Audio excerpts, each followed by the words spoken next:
seminario de la sexta edición del Máster de Razonamiento Probatorio. Hoy tenemos un seminario, yo diría, especial en varios sentidos, por quien nos acompaña, por quien va a ser ponente de este seminario, también por el tema al que nos vamos a dedicar, hablando del razonamiento probatorio en el derecho de la competencia, que no es los temas más habituales. Ya saben que sobre todo a los que no sabemos de derecho, pues se nos ocurre rápidamente los ejemplos sobre homicidios y asesinatos, porque eso lo hemos visto en las películas. Pero a los que saben de derecho, pues los ejemplos y los temas se les ocurren de otras cosas.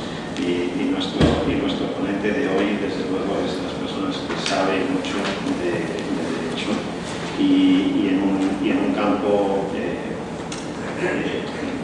poco habitual desde el punto de vista del razonamiento probatorio, de la literatura sobre el razonamiento probatorio. Fernando Castillo de la Torre se graduó en Derecho y también en Ciencias Políticas en Madrid, en la Complutense, ¿verdad? En Alcalá, en la Universidad de Alcalá, en Derecho, en la Complutense de Ciencias Políticas. Hizo estudios de posgraduado en el Colegio de Europa en Brujas. Forma parte del Servicio Jurídico de la Comisión Europea desde el año 1996 y es hoy el director del Servicio Jurídico de la Comisión Europea. Trabajó también en el gabinete del presidente del Tribunal Europeo de Justicia desde el 97 al 2002. Ha publicado sobre Judicial Review y Litigation los tribunales de la Unión Europea, sobre las relaciones entre ordenamientos internacional, europeo y nacional, sobre derecho a la competencia, sobre el mercado interior, sobre relaciones exteriores de la Unión Europea. Ha sido jefe de la representación de la Comisión en los procesos judiciales contra gigantes como Google, Apple, Facebook, Amazon, etc. Esos a los que a la vez usamos con fruición y odiamos con la misma intensidad de vez en cuando, pero que a la vez ninguno de nosotros puede participar en ellos y que evidentemente plantean muchos problemas, especialmente muchos problemas en el ámbito del derecho de la competencia, y la Unión Europea ha tenido un papel muy importante, tanto a nivel, digámoslo así, administrativo como contencioso, en la protección del derecho de la competencia de esos ámbitos. Y a nivel de publicaciones, a nivel, digámoslo así, de resultados investigativos, no solo de resultados judiciales, tiene, como ya he dicho, algunos trabajos absolutamente imprescindibles. Uno de ellos me parece, sin duda, este libro, que es coautor de Eric Fournier, Evidence Proof and Judicial Review in New Competition Law, que para quien tenga interés en temas de derecho de la competencia y probatorios en el ámbito del derecho de la competencia, me parece un trabajo absolutamente imprescindible que está en preparación de ser edición. En fin, es un gusto muy grande contar hoy con Fernando para hablar de este tema en el marco de los seminarios de máster, y no le voy a quitar más tiempo para dejarle el tiempo a él y posteriormente al debate con todos nosotros. Así que, razonamiento probatorio en derecho a la competencia, Fernando Castillo de la Torre, su tiempo. Muchísimas gracias, Jordi. El micrófono, si no. Sí, ahora muchísimas gracias, Jordi, muchísimas gracias por la invitación, porque, bueno, es bien conocido que la Universidad de Girona es un centro importante en lo que es la investigación académica en el ámbito del razonamiento probatorio, pero también la formación sobre estas materias. Y hoy vengo a tratar como, decían los fundaciones, practitioner, alguien que está muy implicado en el día a día de la investigación en esta materia, pues algunos problemas probatorios de manera horizontal. Me voy a centrar en el derecho europeo, pero en realidad muchas de las cosas que voy a decir son aplicables a otros procedimientos jurídicos que tienen características similares en cuanto a sus reglas. Como digo, voy a tratar primero hacer una breve introducción sobre el marco para aquellos que ya sean no están demasiado familiarizados con lo que es el derecho de defensa de la competencia, que dice a veces en Europa para simplificar decimos competencia, y luego un poquito el marco jurídico de la aplicación del derecho de la competencia en Europa con una doble distribución. En cuanto, simplemente, breve recordatorio para saber de lo que estamos hablando. Casi todos los temas del derecho de defensa de la competencia prohíben dos tipos de cosas: acuerdos anticompetitivos por un lado y abusos de posición dominante. En algunos casos incluso la monopolización, que es la creación de posición dominante.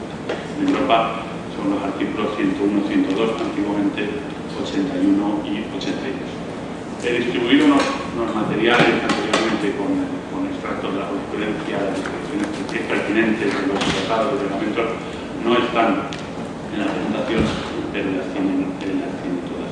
En acuerdos anticompetitivos, típicamente hay dos tipos: acuerdos horizontales entre competidores, un cártel, de acuerdo para subir precios, o también acuerdos verticales, que también puede ser restrictivo de la competencia, y por ejemplo el distribuidor no puede vender fuera de su territorio o tiene que respetar un precio máximo.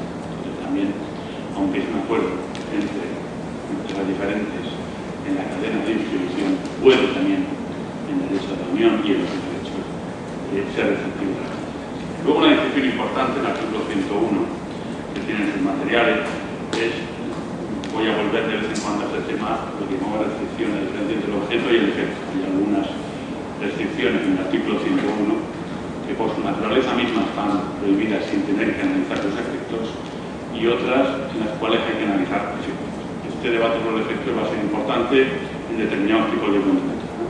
Como veremos poco a poco, y avanzo quizás algunos elementos de la presentación, pues el debate probatorio y el derecho de competencia en algunos casos va a ser sobre la conducta misma. Es que el señor X estaba en la reunión Z donde se tuvieron los precios o no. Es que hubo acuerdo o no hubo acuerdo. En otros casos, el debate probatorio va a ser sobre efectos potenciales o concretos de una conducta. Y ahí también los economistas, es un derecho económico donde los economistas van a tener un cierto impacto en los debates probatorios, no en todos, pero en algunos, pues también vamos a ver que los peritos económicos en algunos casos van a ayudar, o no, depende de los casos, a aclarar algunas cuestiones. También importante para entender un poco cómo funciona esto en Europa es que hay diversos niveles de aplicación. Paso a la siguiente, y es un poquito complejo. Las normas materiales son las mismas, hemos visto básicamente el artículo 101 y 102. Luego hay un reglamento 1 de 2003, que es el que rige principalmente la aplicación por la Comisión. Hay dos tipos de aplicación: administrativa y civil. Por un lado, penal en algunos casos, pero no en la Comisión. Y la administrativa, la pública, por así decir, se puede hacer por la Comisión Europea, que aplica el artículo 101 y 102, pero tenemos también un régimen descentralizado en el cual las autoridades nacionales de competencia, y cada Estado está obligado a tener una autoridad de competencia. En España es la CNMC. Cada Estado tiene una autoridad. A veces la articulación es un poco diferente. La gran mayoría de los Estados tienen una autoridad administrativa que tiene que recopilar las pruebas y adopta una decisión sobre la base de las pruebas, que luego, por supuesto, la empresa puede impugnar. Hay 3 estados, Irlanda, Suecia y Dinamarca, y otros donde la estructura es un poco diferente. La autoridad tiene que ir ante el juez, generalmente de lo civil, para prohibir la conducta. ¿Vale? Entonces, hay por un lado ese doble nivel de derecho administrativo público, pero también los tribunales civiles tienen la obligación de dar efecto a las normas de competencia, de manera que, por ejemplo, pues, una empresa que es víctima o simplemente la otra parte en un acuerdo puede ir al juez para que declare la nulidad del acuerdo. Un acuerdo que viola el artículo 101 no podéis leer en el párrafo, en el apartado 2 del artículo 101 del Tratado de Funcionamiento de la Unión Europea, los acuerdos o decisiones prohibidas por el presente artículo serán nulos de pleno derecho. Es decir, en principio, la otra parte puede también invocar la nulidad de la Unión. Pero por supuesto están también las leyes. Y hay toda, ahora mismo, un aumento importante de la liquidación por parte de víctimas de cárceles, por ejemplo, que han sobreprecio como resultado de cárcel y están reclamando daños de las empresas que participan. Hay una directiva europea de 2014 que ha armonizado el derecho hasta cierto punto de los daños en materia de desobediencia. No voy a tratarlo hoy. Si tenéis algunas preguntas puedo dar algunas explicaciones en la discusión de la directiva 2014. Es bastante interesante y plantea ya otros problemas probatorios en los cuales no puedo entrar hoy directamente. Tratar principalmente que sería establecer de facto que hay una infracción en público. Los tribunales civiles son en el Estado miembro. No hay tribunales civiles en la Unión Europea a nivel europeo. Como sabéis, quizás con la Unión Europea de Justicia no se hace en Luxemburgo. Después, una aplicación paralela a una cierta coordinación, una cooperación, a diferentes mecanismos de cooperación que se prevé en el reglamento, pero que puede ser en algunos casos un poco complejo. Como digo, esto en sí mismo es importante para saber cómo funciona la Unión. Por supuesto, en otros estados terceros los mecanismos pueden ser diferentes. En algunos casos entiendo que puede haber también una doble aplicación por la autoridad pública y por los tribunales de los civiles. Menciono ahí brevemente también la aplicación por el Tribunal de lo Penal. En algunos casos, algunas conductas, en particular algunos tipos de cárceles, pueden ser constitutivos tipificados como delito, pero no voy a entrar en eso. Lo que es interesante, un poco particular en el derecho a la competencia, ya decía anteriormente, es el papel de los expertos económicos, en algunos casos, voy a explicar un poquito más tarde algunas de sus particularidades. Aun siendo el derecho sancionatorio es contra las empresas, es decir, no son particulares quienes van a tener una multa general, hay excepciones, pero no voy a entrar en ello. Y tampoco, y eso también hay por ejemplo, sistemas jurídicos donde para poder imputar la infracción, la violación del derecho a la empresa, primero tiene que haber un particular, un empleado, que haya cometido la infracción. En principio no es así, que se acabe el derecho alemán, por ejemplo, no voy a entrar, no es así el derecho europeo.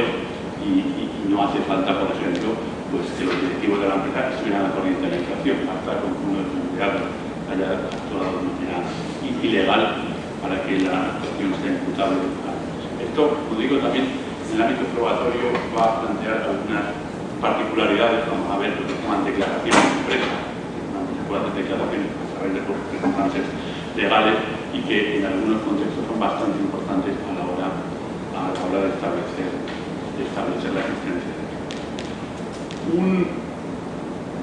Que llama un poco principios en materia, digo en el derecho europeo, pero soy consciente que en muchos derechos de la competencia y muchos de estos principios se aplican también. Mi compañera mía brillante que viene de la OCDE y ha ayudado bastante el marco de la OCDE a autoridades y a tener el diseño de legislaciones en América Latina, así en Perú, creo recordar que y por lo tanto algunos de esos principios se obligan también. Primero, la carta de la prueba es el mismo, ya sea a nivel administrativo o civil.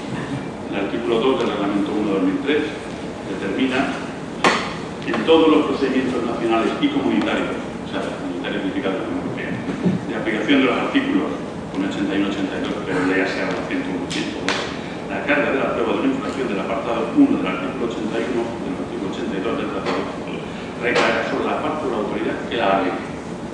Por una excepción, la empresa o la sección de empresas que invoque el amparo de las disposiciones del apartado 3 del 81, que es una especie de justificación de exención a la regla principal, deberá aportar la prueba de que se cumplen las condiciones previstas en el espacio.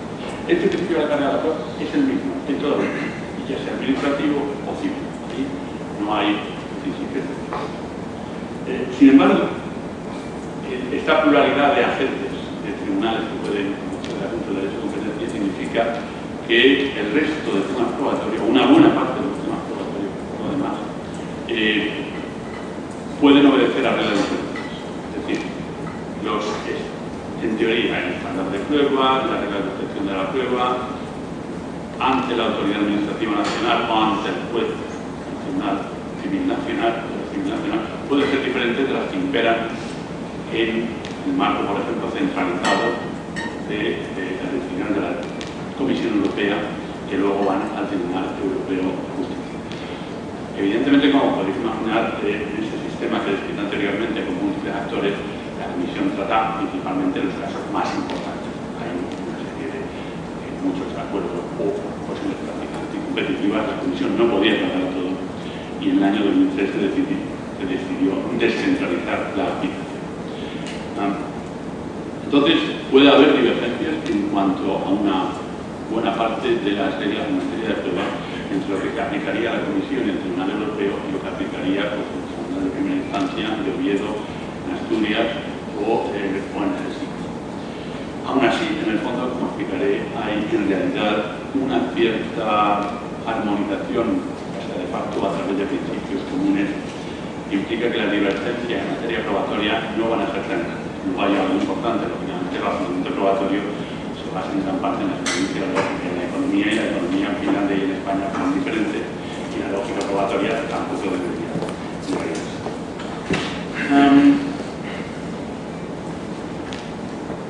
Lo que es importante también, como indico en la slide, evidentemente las reglas procesales en principio son aquellas del derecho nacional, pero en algunos casos, como a ver, algunas reglas probatorias prácticamente son tan importantes o están tan unidas al derecho material que el tribunal ha llegado a decir que son parte del derecho material, con lo cual entonces no puede haber diferencias entre los diferentes estados.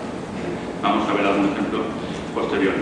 Es, como digo, ahí el considerando 5 del reglamento de la página 3 de los materiales, que dice precisamente que mientras que la carga de la prueba es algo está regulado de manera única, leo, el presente reglamento no afecta ni a las normas nacionales en materia de valoración de la prueba, ni a las exigencias a que están sometidas las autoridades de competencia y jurisdicciones nacionales de los Estados miembros para determinar los hechos pertinentes de un asunto, siempre que esas normas y exigencias sean compatibles con los principios generales del derecho comunitario. Dos cosas sobre esto. Cuando el estándar de prueba no ha sido escrito, no está escrito en el reglamento. El reglamento solo trata de la carga de la prueba, el estándar de prueba, estándar probatorio, es algo que se ha ido destilando a lo largo de los años en la jurisprudencia del Tribunal Europeo, en los últimos 50 años. Evidentemente, como podéis imaginar, siendo un derecho sancionador, en gran parte está influido por el principio de presunción de inocencia. Vamos a ver un poquito qué papel ha jugado en la determinación de los estándares de prueba. Pero también, pues, en un análisis en algunos casos del derecho comparado. El derecho comparado es muy importante en el desarrollo del derecho europeo, puesto que hay en este momento 27 Estados miembros y hay cuestiones que no tienen una respuesta jurídica única en una disposición de un artículo de un reglamento directivo europeo, sino que los jueces tienen que, a través de un proceso de creación judicial, tienen que, y derecho comparado, tienen que generar principios del derecho y determinar su valor. Luego, como decía, he mencionado, considerando 5 los principios generales del derecho de la Unión, que van a limitar de dos maneras los que los tribunales nacionales pueden aplicar en cuanto a reglas probatorias. Tenemos el principio de equivalencia y efectividad. La equivalencia simplemente significa que cuando aplican el derecho de la Unión tienen que aplicar las mismas reglas que aplicarían para el derecho nacional. Para el derecho nacional hay una serie de reglas probatorias, pues esas mismas reglas probatorias se tienen también que aplicar cuando se aplica el derecho de la Unión. Puede todavía existir un derecho de competencia nacional. Y luego la efectividad, que es bastante importante, evidentemente no la he puesto en los materiales. Cuando el Tribunal Europeo ha considerado que algunas reglas o principios probatorios existentes en el derecho nacional hacían muy difícil, en algunos casos, probar la infracción, pues ha considerado que esas reglas podían ser contrarias al derecho europeo y al principio de efectividad. Eso podría ser, imaginemos, no funciona bien la mente. Vale, lo siento, no puedo gritar nada, no sé si es así. Vale. caso en particular donde se debatía una cuestión perjudicial de un juez nacional en el sistema europeo. Los jueces nacionales pueden plantear cuestiones que llamamos cuestiones perjudiciales al Tribunal Europeo para aclarar, interpretar cuestiones de derecho de la Unión, y era en particular un sistema probatorio nacional que hacía bastante difícil el poder basarse en pruebas, digamos, indicios o pruebas circunstanciales. Volveré al tema. El tribunal recordó que intentó exigir que para la prueba de un cártel haya que tener lo que podríamos denominar pruebas directas, haría casi imposible las tareas de la autoridad de la competencia. Voy a volver más tarde a una jurisprudencia que, reconociendo las dificultades que hay en algunos casos para probar conductas que son clandestinas y que lógicamente van a intentar las empresas que no van a tener documentos en algunos casos hoy en día que los prueben tan fácilmente, es posible basarse en una serie de indicios. Volveré a esto posteriormente. El Tribunal Europeo considera que con la ejecución y efectividad estos posibles obstáculos probatorios deberían en principio ir. Continúo un poquito con algunas cuestiones de los principios. Algunos son un poco particulares de los procedimientos ante la Comisión, pero explico cada sistema un poco diferente. En nuestro sistema a nivel europeo, la Comisión es la que tiene que tener las pruebas en su investigación, tiene medios para investigar, tiene el reglamento, adopta una decisión, impone una sanción, la empresa luego puede ir a hacer. Lo que es importante es que luego el debate probatorio ya es bastante limitante, en el sentido de que no se puede en principio alegar nuevas pruebas, la Comisión no puede luego añadir pruebas a las que tiene el expediente, tiene que defender su asunto sobre la base de las pruebas que tiene. Hay algunas excepciones a esto, no voy a entrar más en detalle, debido al principio de tutela judicial efectiva. Si resulta que la empresa descubre un documento más tarde que no aportó durante el expediente administrativo que prueba su inocencia, entre comillas, puede todavía aportarlo en el procedimiento judicial, y la Comisión puede explicar, por supuesto, por qué ese documento pues, no prueba al contrario, o aportar la prueba contraria al documento aportado. Pero el debate ante el Tribunal Europeo es, siendo un debate, por supuesto, probatorio sobre los elementos de prueba, no va a haber realmente una práctica de la prueba como hay habitualmente ante el Tribunal de la Ciencia. No va a haber nuevas. Hay algunas excepciones, ya las voy a tratar. En general existe la posibilidad, existe por supuesto en el reglamento de procedimiento del Tribunal General, por cierto, hay dos instancias en el Tribunal de Justicia de la Unión Europea, hay dos instancias jurisdiccionales, Tribunal General, primera instancia, y casación ante el Tribunal de Justicia. Este tipo de recursos en principio son por lo tanto dos instancias.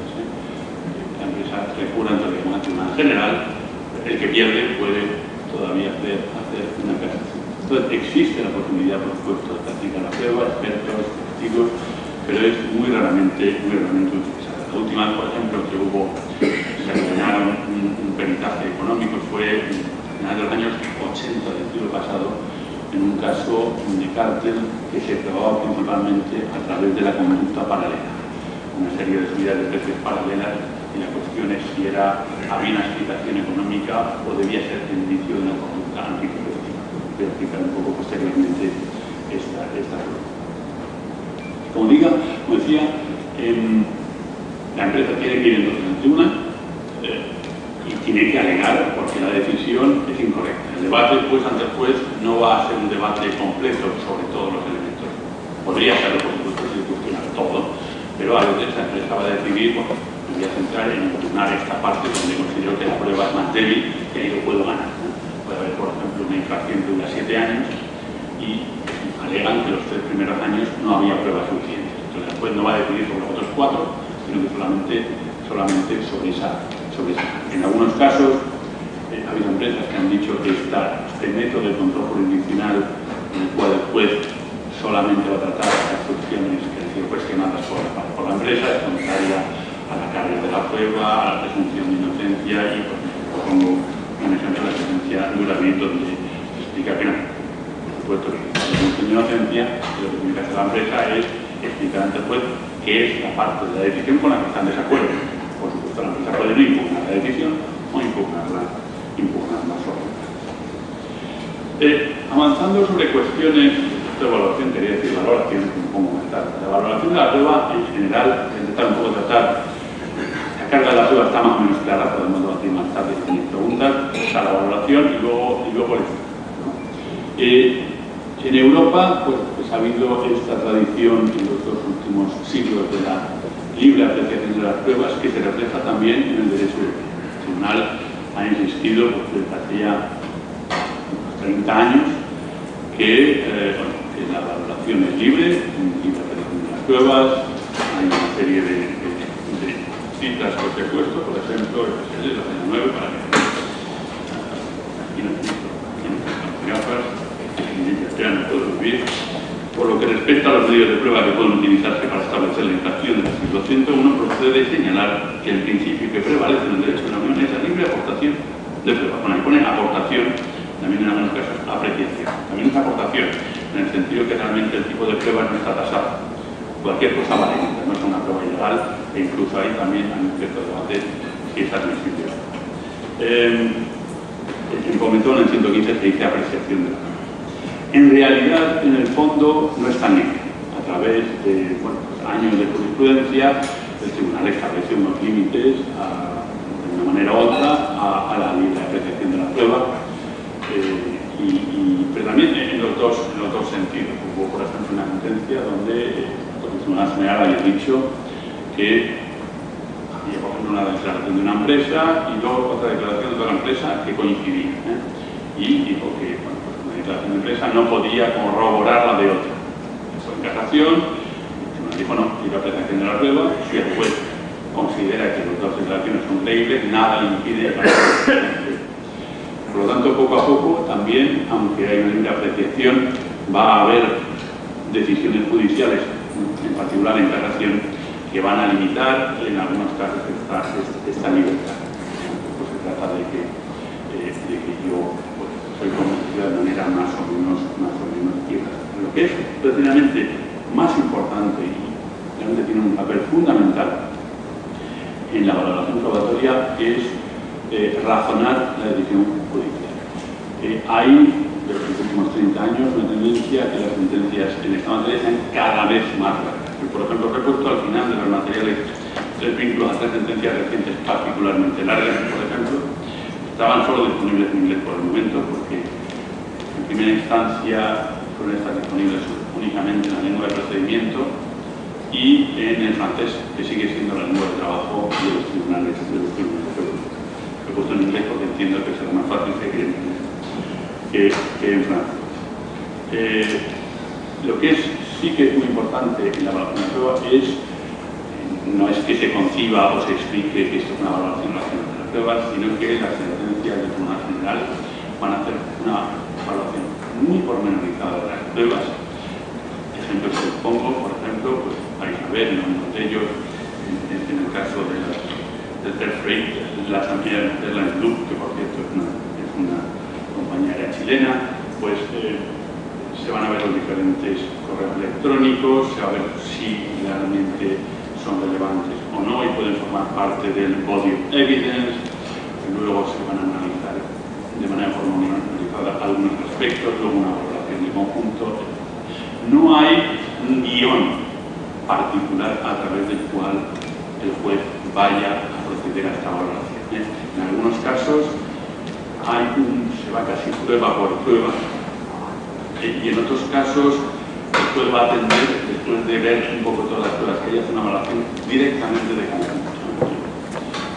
Esto realmente no hay un guión, y esto depende un poco más de cuáles son los jueces que componen la sala. En algunos casos, incluso en este primer estadio del procedimiento en el cual hay una valoración prueba por prueba, se va a dar, entre comillas, notas a las pruebas, para decir, esta es particularmente probatoria, esto realmente no dice nada, en otros casos no. Siempre al final, pese a todo, es una evaluación de conjunto. Cada prueba individualmente no es, como digo, hay una valoración de conjunto, cada prueba no tiene que cumplir con el estándar probatorio, sino el conjunto de las pruebas. En esa valoración individual, el elemento principal es lo que el tribunal llama la credibilidad, que es definido de manera casi estándar en la jurisprudencia como la credibilidad y, por lo tanto, el valor probatorio del documento depende de su origen de las circunstancias de la elaboración de su destinatario, del carácter razonable y fidedigno de su contenido. Esto es un poco vago, por supuesto, hay que ver un poco luego, cuando uno ve que examina los diferentes tipos de prueba que tenemos, pues esto pues tiene un poco más de sentido. Los tipos de prueba que tenemos, por supuesto, también documentos, emails, mensajes, que no tenemos pistolas, no tenemos asesinatos, pues no suele haber, esto puede haber un vídeo o una grabación, ha habido grabaciones de audio, en algún caso, que tiene lugar algún problema, precisamente de lo que estaba comentando anteriormente, de la legalidad de la prueba. Quizás hago un pequeño paréntesis y lo explico porque es interesante. En una inspección que se hizo, creo que en Francia, pues se encontró durante la inspección una grabación que había hecho alguien de una conversación con otra persona. En derecho francés, esa grabación no se podía utilizar por la autoridad. Y la cuestión que se planteó es si en derecho de la Unión la Comisión sí podía utilizarla. También es un tema interesante hasta qué punto una grabación que no se podía utilizar, si hubiera sido la autoridad francesa quien la utilizaba, la Comisión la podía utilizar. El tribunal dijo que sí, que se podía utilizar.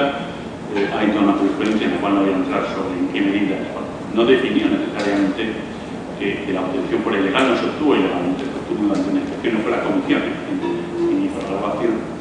Y llegó a la conclusión de que era una prueba que podía en principio ser utilizada. Como digo, no son documentos, de vez en cuando hay también pruebas de audio, es decir, políticos, no sé, un tenido de reuniones de cárcel, es concernido. Evidentemente, como podéis imaginar, la gran división a la hora de valorar la credibilidad es pruebas in tempore en un suspecto y luego pruebas posteriores. Pruebas posteriores son bastante importantes. En un suspecto son los documentos, las notas de una reunión, un correo electrónico, la prueba de que el señor estaba en Frankfurt ese día, que corrobora que estaba presente en la reunión, los billetes de avión, la factura del hotel, porque la contabilidad de la empresa pide paga y está la prueba de que el señor estuvo en Frankfurt y no estaba ese día en Lisboa, por ejemplo. ¿De acuerdo? Por supuesto, este tipo de pruebas que han sido redactadas en su tiempo tienen un mayor valor probatorio, es difícil concebir que sean falsas. Esto lo explica muy bien el tribunal un segundito, por ejemplo, en la sentencia que un poco, por supuesto, ejemplo. Dice, de este modo procede a atribuir una importancia, es 117 de la sentencia Comezón, una importancia esencial a los documentos que fueron redactados en relación directa con los hechos o por un testigo directo de dichos hechos. Aquí sucede en particular en el caso de los documentos que se refieren directamente a las reuniones durante las cuales se examinó la planificación del cártel y que evidentemente fueron redactados sin que se pudiera pensar que podrían llegar a conocimientos de terceros. Eso, pruebas in tempore en un suspecto, y luego hay un montón de pruebas que se encuentran en el expediente que son redactadas que son declaraciones de la empresa, en algunos casos autoinculpatorias, respuesta a demandas de información. Nosotros, en algunos casos, como digo, debate probatorio si el señor estaba en la reunión o no, o los señores, etc. En otros casos, pues, por ejemplo, hay que conocer cuál es el mercado, para estudiar los efectos de la conducta en el mercado. Pues hay, por ejemplo, que definir el mercado, hay que ver qué ha pasado con los precios, son así, por supuesto, informaciones que se van a tener que solicitar en algunos casos, por ejemplo, pues han sido los precios, en otros casos, por supuesto, pues, como estaba diciendo, sobre las facturas de los hoteles de los diferentes empleados en un periodo determinado. En este caso deberían también intemporemente. Pero en fin, hay toda una serie de documentos que van a hablar en el expediente al final, que son redactados con vistas a que figuren en el expediente y por lo tanto expuestos. Lógicamente, en algunos casos van a ser autoinculpatorios, en otros casos van a ser declaraciones de un, entre comillas, testigo, el empleado que dice yo nunca estuve allí. Evidentemente, a lo largo de la jurisprudencia, como indico ahí y como vais a ver de los apartados que indico, el tribunal, el razonamiento bastante lógico, va a dar más valor probatorio a una declaración autoinculpatoria que a una declaración que dice yo no estuve. En momentos determinados hay pruebas directas de que no estaba allí porque hay otra reunión, aunque venga el señor diciendo que yo no estuve allí, pues no va a tener en principio credibilidad alguna y, como decía al principio, la credibilidad es el principal factor que va a tener sentido. Por ejemplo, ya uno de los problemas principales, aún así, a la hora de evaluar estas declaraciones post, como indican algunos casos antiinculpatorias, es que se cuestionaba el valor probatorio de algunas de ellas porque son el resultado de, digamos, una política de clemencia. Es decir, hay en todos los sistemas, en Europa en todos, existe también en muchos casos de Latina, un sistema a través del cual, si una empresa ayuda en la investigación, puede recibir, en algunos casos incluso, una inmunidad total de la sanción, de la multa, o una reducción importante. Entonces, uno de los problemas, debates en los últimos 25 años ha sido el valor que se debe dar a este tipo de declaraciones autoinculpatorias. Bueno, pues por un lado el tribunal ha dicho que tiene que haber una corroboración para los que ya algunos tiene que haber, por supuesto, una cierta corroboración. Si solamente hay una declaración no es suficiente, tiene que haber elementos que lo corroboren, aunque sean circunstanciales, para que den credibilidad a esa declaración. Y el mero hecho de que en algunos casos significa que la empresa no tiene una sanción, no es suficiente para restar toda credibilidad. En algunos casos incluso porque la empresa, al autoinculparse, puede aún así tener el riesgo de tener que pagar daños y perjuicios, porque la inmunidad solo concierne la sanción, pero no la responsabilidad por daños y perjuicios. Por ejemplo, en el caso de Repsol, un caso precisamente español, donde por cierto yo fui agente de la comisión, pues explica, 175, puede reconocerse un valor probatorio particularmente alto a las declaraciones que primero son fiables, segundo que se hacen en nombre de una empresa, tercero procede de una persona que está obligada profesionalmente a actuar en interés de dicha empresa, cuarto, van en contra de los intereses del declarante, quinto, procede de un testigo directo de los hechos que relatan, y sexto, se aportan por escrito deliberadamente y tras una profunda reflexión. Esto es muy importante. Hay sentencias, y casi por ejemplo, donde el tribunal pasa muchas páginas estableciendo si la declaración de la empresa en qué se basaba y si había sido las circunstancias en las cuales había sido aportada, si había sido fruto de una profunda reflexión o no. Es decir, hay algunos casos donde realmente hay un análisis muy pormenorizado del valor probatorio.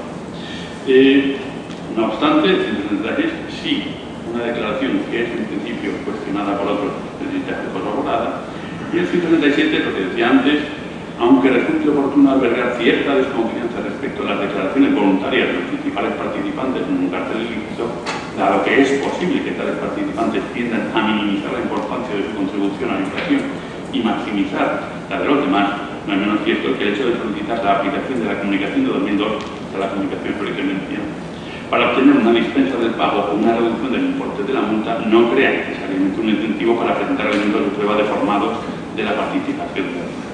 Ahí podéis ver un poco más. Luego, en principio, si no concurren circunstancias especiales que indiquen lo contrario, cuando hay una declaración autoinculpatoria, hay que deducir que tal persona ha resuelto decir la verdad.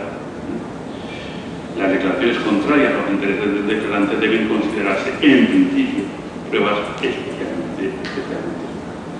Y luego también hablo un poco, tras hablar del papel de los economistas, como decía, tienen dos papeles principales, no solo. En algunos casos, en los casos de comportamiento paralelo, voy a tratarlo posteriormente, cuando no hay realmente suficientes pruebas documentales, tampoco hay testigos, y se intenta probar la existencia del cártel a través del comportamiento paralelo de diversos actores en el mercado. Tratando de que los economistas discutan si es posible, si es plausible que ese comportamiento se explique a través de una concertación, algún tipo de coordinación o no. Cuando la única explicación plausible es una cooperación, eso puede ser, en teoría, realmente hay pocos casos, suficiente para considerar que ha habido una infracción y se ha participado. Y como digo, también los economistas van a venir posteriormente para un caso realmente en los casos en los países. Y un par de palabras en cuanto a la evaluación de conjunto es bastante importante, sobre todo en cárceles de larga duración. Es importante cuando hay, por ejemplo, situaciones, pongamos 10 reuniones de un cárcel a través del tiempo, y veces uno tiene la impresión de que es difícil probar, más allá de la duda razonable, que es un poco el estándar de prueba como veremos, la participación en cada una de las reuniones, porque siempre hay algún tipo de explicación plausible, otra interpretación del documento, etc. Sin embargo, cuando uno pues, tiene que hacer paz y mira el conjunto, no hay una explicación plausible cuando se consideran todos los conjuntos de pruebas con respecto a la vida. Hay jurisprudencia abundante sobre el tema, que básicamente de manera bastante abierta considera que quizás en algunas reuniones no hay prueba suficiente, pero si tengo en cuenta el conjunto, sí. No hay otra explicación plausible de esta empresa durante este periodo de tiempo a partir de años. O hay situaciones, por ejemplo, donde hay suficientes pruebas en 5 reuniones, pero en otras 5 no se tiene suficiente prueba del contenido de la reunión. Pero curiosamente la reunión tiene los mismos participantes y obedece al mismo tipo de organización.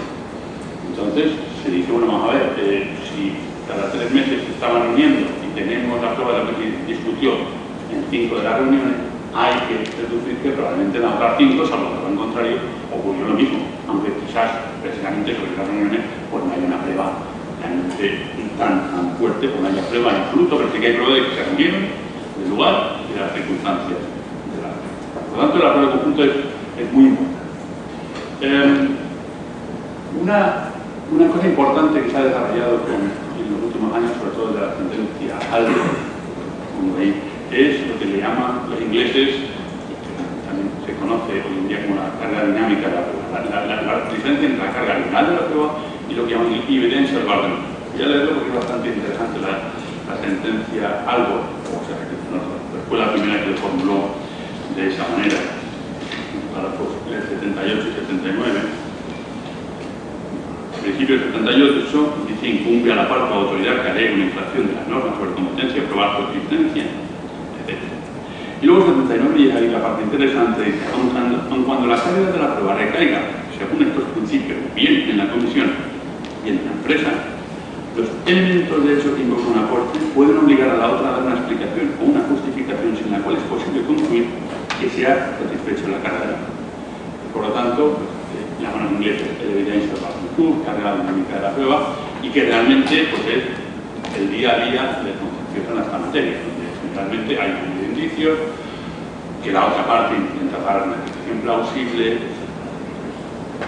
El estándar de prueba, lógicamente, como avanzaba al principio, siendo un procedimiento sancionatorio, pues aplica el principio de presunción de inocencia. El principio de la duda razonable favorece al acusado. Evidentemente, cuando se alcanza la duda razonable, pues evidentemente se puede tener un cierto debate. Esto se puede ver en los diferentes apartados que indico un poco en los estudios más. Ya el tercer punto es algo que había explicado oralmente antes. El debate probatorio dependerá del tipo de conducta. Cuando se trata de cárteles, cuando se trata de situaciones donde están per se prohibidos, lo importante es probar la conducta. Y la conducta generalmente no nos lo van a hacer fácil. Evidentemente, antiguamente pues, se reunían gente secretos, hoy en día generalmente son chats privados, en Telegram, de difícil de alcanzar. Hay todo tipo de estrategias para intentar esconder las pruebas de que hay una cierta coordinación. Ahí generalmente el debate probatorio es que ha habido contacto entre esas personas o no lo hay. En otros asuntos, lógicamente, la conducta está bien probada. Hay un acuerdo vertical, pues hay un acuerdo está firmado. Pero el debate probatorio es diferente. Es que este acuerdo produce efectos anticompetitivos. Esos efectos, vamos a ver un poquito más tarde algunos ejemplos, pues suponen en algunos casos presentar posibles counterfactos o no, qué es lo que hay que probar, y en algunos casos, lógicamente, aparte del sentido común y unos relatos razonables y realistas de lo que ocurriría si no se hubieran estipulado esas cláusulas, pues también en algunos casos tiene que haber incluso estudios económicos. Ahí el problema no es la conducta, sino que el debate probatorio es sobre las consecuencias de la conducta potenciales o quizás y uno de los debates interesantes también actualmente es el papel de la duda es bastante claro y efectivamente aceptable cuando hablamos de la conducta misma. De la conducta, pues es un fin de inocencia, si no se prueba como la reunión o que hubo un intercambio de mensajes en un chat de Telegram, pues no hay acuerdo, lógicamente. El problema es un poquito más diferente cuando se trata del papel de la duda en las consecuencias de la conducta. Es que, ¿qué papel tiene? Lógicamente no puede haber una certeza. Como vimos posteriormente, el análisis de los efectos de la conducta anticompetitiva no es una certeza de que esos efectos se van a producir, ¿no? El umbral es mucho más bajo, ¿no? Es la capacidad para producir efectos. Entonces la duda ya, el objeto de la duda no será el que se produzcan efectos, sino es que ese tipo de conducta tiene, ¿no?, la capacidad de producir los efectos, ¿no? Tiene que haber algún tipo de... Entonces, ¿cómo se prueba esto y cómo se prueba la otra parte que puede, o cómo puede la otra parte ante el juez invocar que había una duda lógica? Pues todo un análisis de otro tipo de actuaciones eran posibles, un relato realista alternativo, etc. Voy a explicar un poco más tarde en qué consiste esto. Ahora quería tener un poco en lo que llamo, no sé cómo estamos de tiempo, lo que llamo los toolbox son los diferentes instrumentos, inferencias, presunciones que se aplican aquí. Como digo, estos en el fondo se aplican en Europa y en muchos casos en el mundo entero, porque allí donde hay derecho de competencia, porque muchas de estas cuestiones, pues lógicamente en Estados Unidos se aplican, en Australia o Japón, y entiendo también en aquellos países latinoamericanos que tienen un derecho de competencia más avanzado. Aquí avanzo algunas, evidentemente el día a día hay otras, pero estas son las más tradicionales, ¿no? Hay una cierta diferencia también conceptual entre lo que la gente considera presunciones.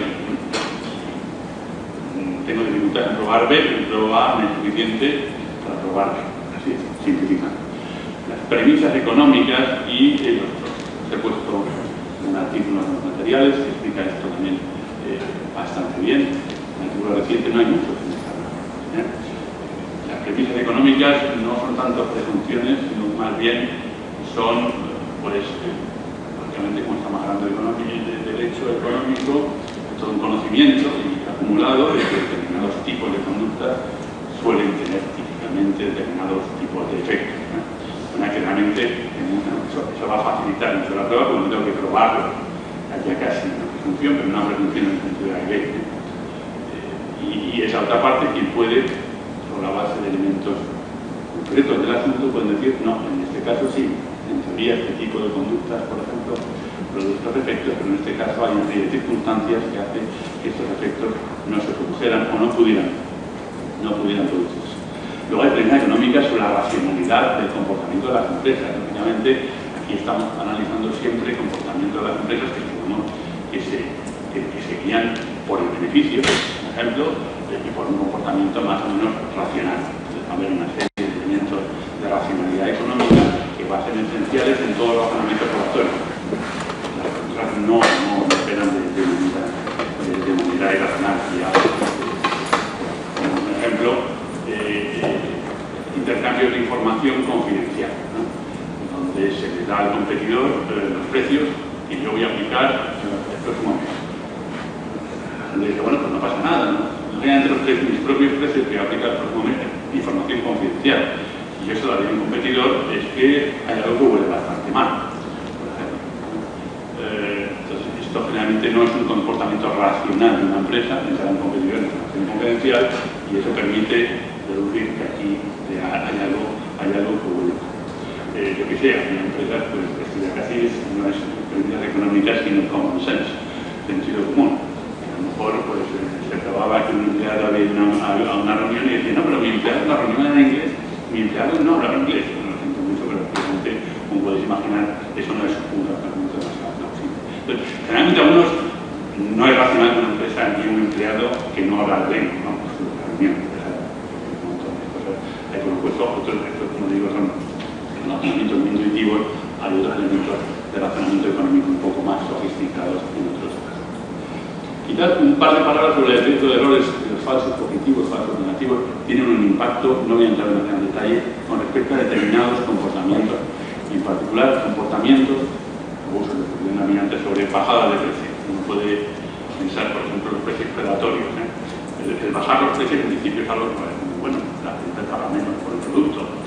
En determinadas circunstancias, sin embargo, puede ser un comportamiento que intenta excluir a los competidores. Entonces, cuando hay situaciones en las cuales el tipo de comportamiento o hay mayor riesgo de false positive, las exigencias probatorias pueden tener que adaptarse. También entrar en ello, pero con respecto a determinadas conductas, esto puede ser importante, que haya conductas donde hay un riesgo que se prohíba algo que incluso puede ser impedimento. Hay bastantes restricciones que son aplicables en el derecho de competencia generalmente. El participar en una reunión, aunque sea de manera no activa, sin distanciarse, es suficiente para que la empresa sea responsable. No puede decir, pero yo no hablé durante la reunión, usted estuvo allí, se relacionan los precios en los próximos años, la empresa responsable y basta. Intercambios de información. Hubo un cierto debate porque en Europa son los acuerdos y prácticas concertadas que son prohibidos y un debate porque un intercambio de información en sí mismo era una concertación, pero tiene una práctica. En una práctica la información tiene que utilizarse. Existe una presunción según la cual si uno está activo en el mercado, la información que yo recibo la voy a utilizar. Punto. Prácticamente irrefutable. Es realmente imposible de refutar en la práctica. Tan irrefutable que en el fondo un debate si era parte de la regla probatoria o parte del derecho material. En la sentencia tribunal de 8/08, el tribunal vino a decir que era parte de la regla material. Hubo bastante debate, porque en la abogado general, en los tribunales de justicia hay una figura del abogado general de una tradición francesa, belga y holandesa que da sus conclusiones antes de que esta sentencia llegaba a la misma conclusión, pero a través del principio de efectividad, y consideraba que es una regla probatoria en la cual el principio de los estados eran libres, pero tenían que respetar el principio de efectividad. Entonces, para decir que en algunos casos algunas presunciones son tan fuertes que prácticamente se funden con la regla material, lo cual significa que esa presunción debe ser aplicada también por el Tribunal Nacional, no solamente a nivel europeo, por el Tribunal Nacional. Porque como respecto a la regla material y la carga de la prueba, no puede haber divergencias dentro de la norma.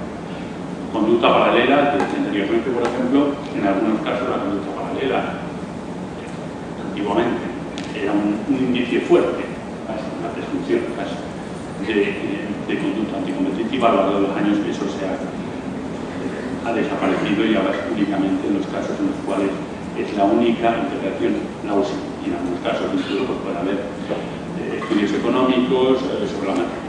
Hubo en el año 80, por ejemplo, un caso muy importante grupal donde muchos estudios económicos de la final anuló la decisión por considerar que esas subidas paralelas de precios no tenían como única explicación plausible una coordinación central.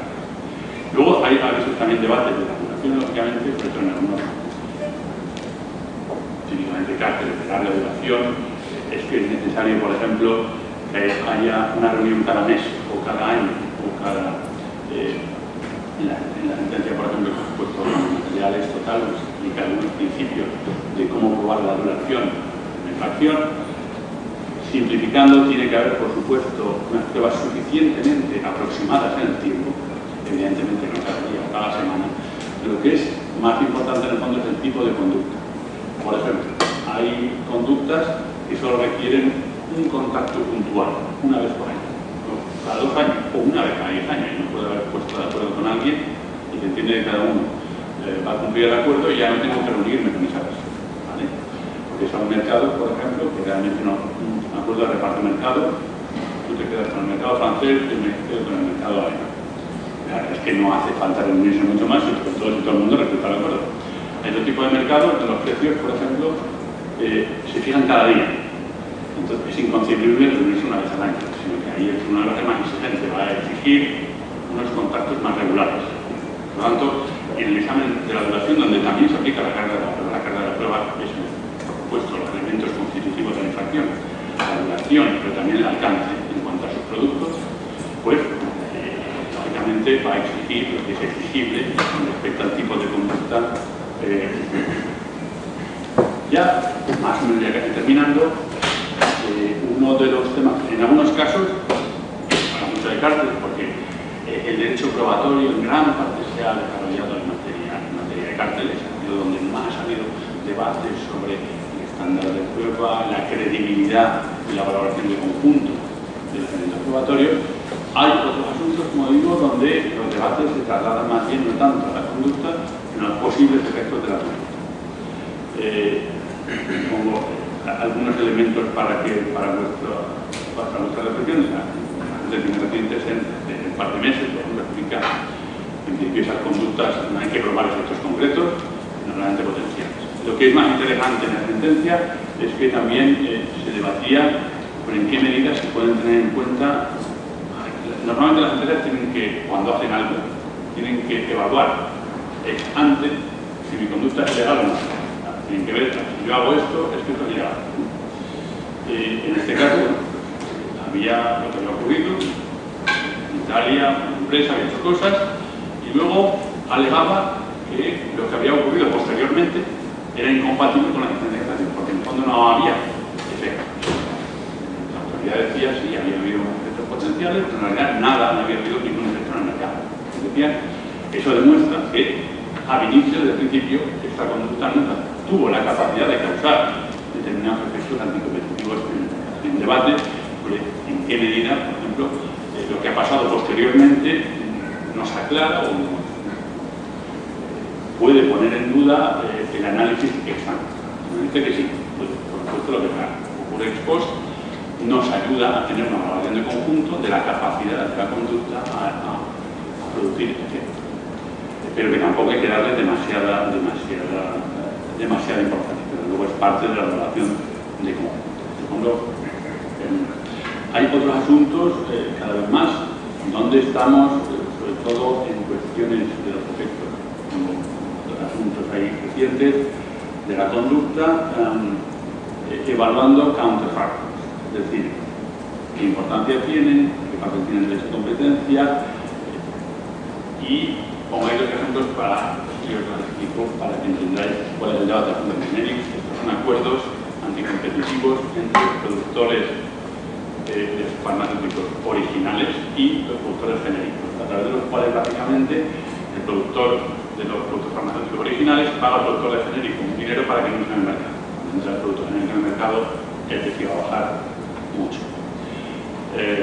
Entre tanto, lógicamente, hay una disputa entre ellos si hay, por ejemplo, patentes que son válidas, inválidas, que el productor de genéricos está infringiendo la patente, y entonces, obviamente, ese pago, como podemos imaginar, no es que se haga directamente, sino que se hace en el marco de una transacción patent settlement, a través del cual se pone fin a la disputa entre los dos. Esa sería jurisprudencia en Estados Unidos, en Europa, sobre estas materias, pero había también una cuestión, es que esto es una restricción por efecto, ¿cuál es el efecto?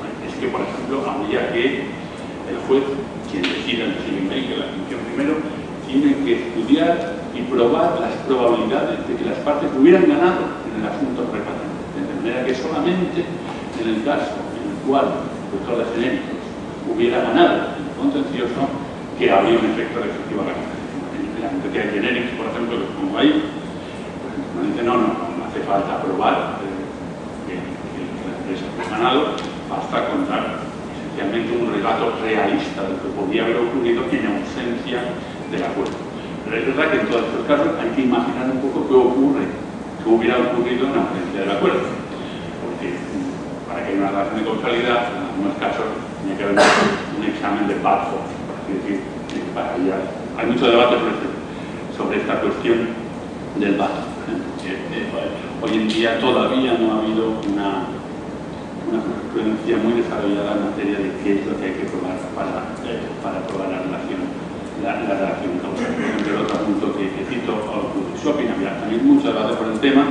Google Shopping, para los que está en Google, ahora se ha cambiado, después no existe la práctica, pero si uno quería comprar algo, pues tenía una serie de unidades que aparecían cuando utilizaba Google. Google tenía su propio servicio de comparación de precios, Google Shopping. Y lo que se trataba es si había favorecido a ellos mismos, etcétera, si su conducta había producido como efecto el marginalizar los competidores. Los competidores en este caso eran los sitios de comparación de precios, donde básicamente pues, comparan diferentes sitios donde uno puede comprar. Ellos mismos no venden, sino que son sitios de comparación de precios. Si había una relación causal, había una prueba de marginalización, pero Google decía pues, que es verdad que el business de esta gente es lo peor que yo no tengo nada que ver con esto tiene otras razones que fueron estas. Entonces, bueno, hay un cierto debate, no voy a entrar en detalles en ese asunto. El tribunal, al final, la comisión dijo que no era así, y dio la razón a la comisión, pero esto se produce cada vez más debates, más asuntos, perdón, este tipo de debates, donde eventualmente, aunque se constatan desarrollos en la realidad de los mercados que son coherentes con una relación de causalidad, la empresa va a decir, no, hay otras explicaciones por lo cual esto va a ocurrir. Al final uno intenta conceptualizar, pues necesita diferentes tipos de maneras de ver la relación de causalidad. En general los tribunales no han sido demasiado exigentes a la hora de valorarla, porque en muchos casos, primero porque es imposible realmente probarlo de manera fehaciente, y en algunos casos porque hace muchos años y es la propia empresa dominante quien ha creado las situaciones donde es imposible saber y recrear lo que hubiera pasado hace 10 años antes, lógicamente. Nuestras conductas han ocurrido con muchos años de actividad. Y yo creo que con un poquito estas ideas lo dejo para que, por supuesto, si tenéis preguntas de todos estos temas, que no he podido más que esbozar en cuanto a los principios para que veáis cuáles son los problemas probatorios hoy en día en estos asuntos, también más allá incluso de cuestiones relativas a la conducta sobre los efectos. Estos asuntos por efectos, sobre todo, aparecen en los casos de abuso de posición dominante, donde la conducta quizás no es algo donde es el centro del debate probatorio, lo es en algunos casos. Y con eso, muchísimas gracias por vuestra paciencia.